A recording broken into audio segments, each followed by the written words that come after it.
السلام عليكم وأهلا بكم في قناة فيو دراما. وهاي المرة ما رح أقولكم رمضان مبارك، رح أقولكم كل عام وإنتو بخير بمناسبة عيد الفطر السعيد، والله يسعد كل شخص حط لايك واشتراك بالقناة. لا عم بمزح. هلأ خلونا نبلش. مثل ما بتعرفوا وجربتونا بمسلسل حمدية بالحلقات الجاي منسرب الحلقات قبل العرض، ومثل هذا الفيديو معانا الحلقة الأخيرة. خلونا نذكركم بشكل مختصر شو صار بالحلقة 29. بعد ما حمدية وسعدي راحوا على بغداد حتى يجيبوا الجنسية، وصلوا على بيت أبو محمد، وبنفس الوقت كريم إجا ليطمن عليهم. وهون صار اللقاء الصادم بينه وبين حمدية بعد سنين من الغياب. كريم انصدم لما شافها، وحمدية كمان ما صدقت إنه قدامها من جديد، وسعدي استغرب من المشهد كله وما كان فاهم شو عم يصير. بعدها كريم حضن حمدية وبلش يسألها وين كانت هالسنين، وهي اعترفت له إنها ما نسيته أبداً. وبعدين انكشف السر لقدام سعدي وأم محمد، وخدمت حمدية الحقيقة كلها عن أهلها وعن اللي صار معها من طفولتها، وكيف تزوجت وهي ما معاها جنسية، وكيف ضاعت أخبارها عن أهلها. بعد ما عرفوا الحقيقة، كريم رجع لعند أهله وبلغهم إنه حمدية لقاها، ففرحوا كتير، وخاصة فريدة اللي ما صدقت إنه بنتها رجعت.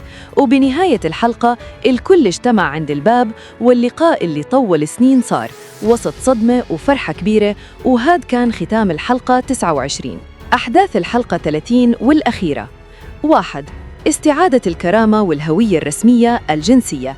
بعد سنوات من العيش كنكرة تحت اسم مستعار حمامة، ستكون اللحظة الأهم في الحلقة الأخيرة هي توجه حمدية مع زوجها سعدي المهدي الجسومة وأخيها كريم إلى دائرة نفوس الطارمية. هناك يكتشفون أن والدها حاتم لم يسجلها كمتوفى كما كانت تخشى، بل كانت لا تزال مسجلة في السجلات الرسمية.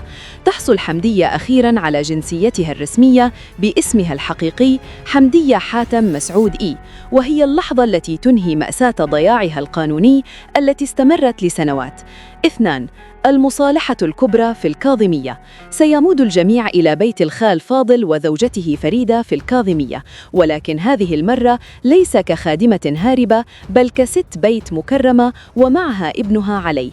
المشهد سيشهد اعتذارات متبادلة، فريدة ستبكي ندماً على قسوتها السابقة، وحمدية ستشكرها لأنها آوتها في صغرها. سيشعر كريم بالفخر لأنه استعاد أخته وحمى سرها، وسيراها في الأم التي فقدها في طفولته. 3. نهاية الحرب العراقية الإيرانية أغسطس 1988. ستتزامن نهاية المسلسل مع إعلان نهاية الحرب. ستصور الحلقة مشاهد الفرح العارم في شوارع الكاظمية، حيث يرقص الناس ويتبادلون التهاني.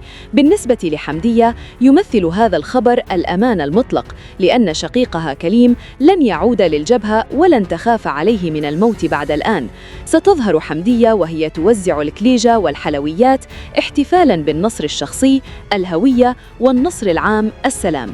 4. إغلاق صفحة الماضي بيت الشواكة.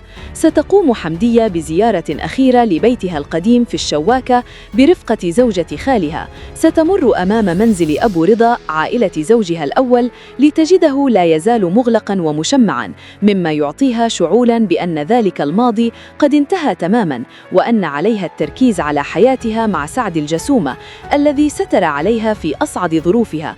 كما ستفي من نذرها القديم وتضع الأموال في شباك الكاظم شكراً للستر. 5.